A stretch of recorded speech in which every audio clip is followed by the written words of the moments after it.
En 1830 et 1833, il s'est passé un phénomène qui a changé la France à tout jamais. Vous avez une insurrection et l'orientaliste Louis-Philippe Ier arrive au pouvoir. Il nous forme une monarchie parlementaire libérale. Les bourgeois sont au pouvoir. Il se passe ensuite quelque chose 3 ans plus tard. 1833, les bourgeois vont voir Louis-Philippe Ier et lui disent « Écoute, désormais, les Français doivent aller à l'école. Car ces Français-là, on commence à en avoir marre, ils passent leur temps à faire des révolutions.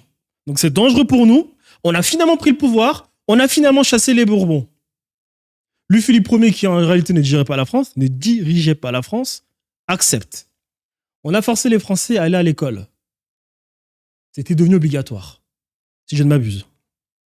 Résultat des courses, qu'avons-nous aujourd'hui ?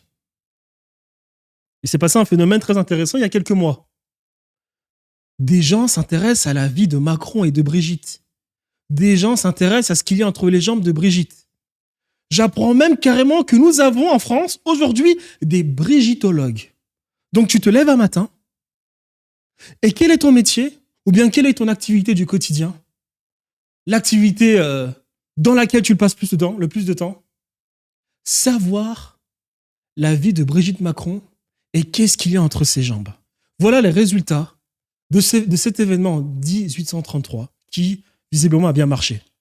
C'est-à-dire que on a tellement, rendu dociles des gens à cause de l'école qui ne sont plus capables de sortir dans la rue, de gueuler, de donner leur avis sans se cacher sur Internet et qu'aujourd'hui, ils passent leur vie à s'intéresser à des choses qui n'ont aucun sens pour leur propre vie.